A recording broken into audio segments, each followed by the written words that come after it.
जगभरात युद्धामुळे चिंता वाढलेली असतानाच मनसे अध्यक्ष राज ठाकरेंनी युद्धाबाबत भारतानं घेतलेल्या भूमिकेवर भाष्य केलं। शिवतीर्थावर पार पडलेल्या गुढीपाडवा मेळाव्यात राज ठाकरेंनी केंद्रावर जोरदार हल्लाबोल केला।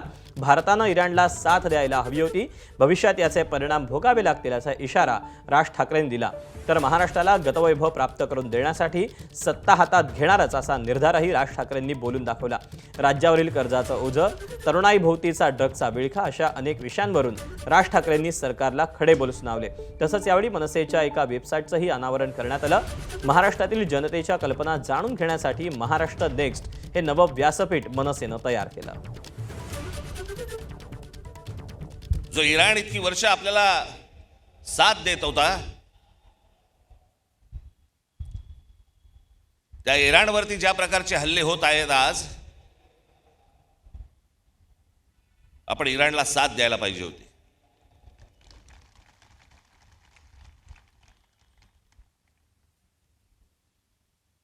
या देशामध्ये येणारं सगळं बरचसं तेल हे इराणमध्ये येतं, ते आपल्याला रुपयामध्ये देतात।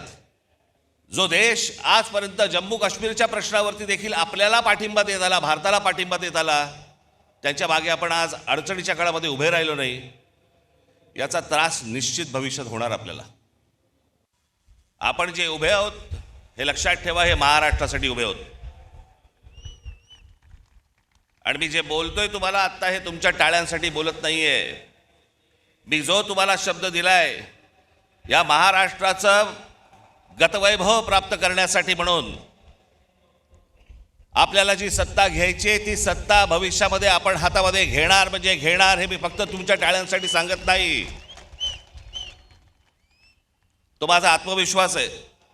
पहिल्यांदा त्या मोबाईल फोनच्या इंस्टाग्राम मधनं बाहेर या।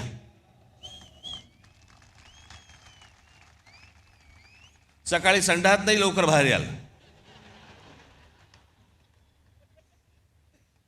मध्यंतरी ते आमचे ते काय ते रील बाज वगैरे सगळे आले होते, मी माझ्याकडे नव्हतं ते मोबाईलवरती, ते टाकलं,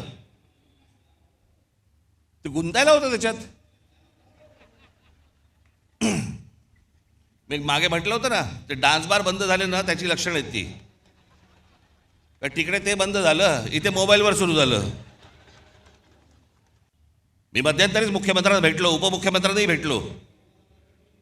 या शहरांचा ट्रॅफिकचा प्रश्न, गाड्या, उद्या मी तुम्हाला सांगतो, अशी जर परिस्थिती जर अजून एक 5-10 वर्ष राहिली ना, घरातनं निघाल आणि तिकडेच असाल, हलता येणार नाही तुम्हाला। सगळंच गमावून बसतोय आपण, सगळं आपल्या हातातनं गमावून बसतोय। 3 वेळा आजपर्यंत कर्जमाफी झाली शेतकऱ्यांची, 3 वेळा। पण या देशामध्ये सर्वाधिक शेतकरी आत्महत्येचा आकडा महाराष्ट्रात आहे।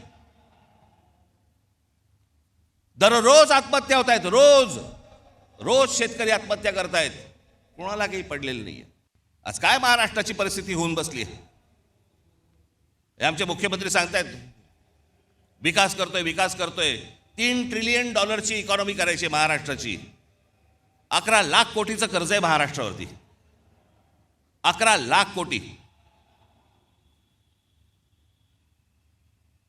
पृथ्वीराज चव्हाण ज्यावेळेला मुख्यमंत्री होते, त्यावेळेला 2 लाख कोटीचं कर्ज होतं। त्याच्यानंतर हे 2014 ते 2026 मध्ये हे सगळं कर्ज 11 लाख कोटीवरती गेलं। मी एक तुम्हाला सर्वांना आज हात जोडून विनंती करणार आहे, ज्यांनी महाराष्ट्र घडवला ना, ज्यांनी महाराष्ट्र मोठा केला ना, आणि महाराष्ट्रात आज देखील, कृपया आपल्या महापुरुषांकडे आणि कोणाहीकडे जातीने पाहू नका। त्यांनी या महाराष्ट्रासाठी काय योगदान दिलं ना, ते सर्वात महत्त्वाचं आहे। हे तुम्हाला त्यांच्या मतांसाठी म्हणून तुम्हाला जातीमध्ये भिडवतायत आणि महाराष्ट्रामधून प्रत्येकाला वेगळं करतायत,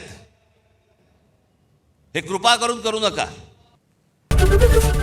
एबीपी माझा, उघडा डोळे बघा नीट।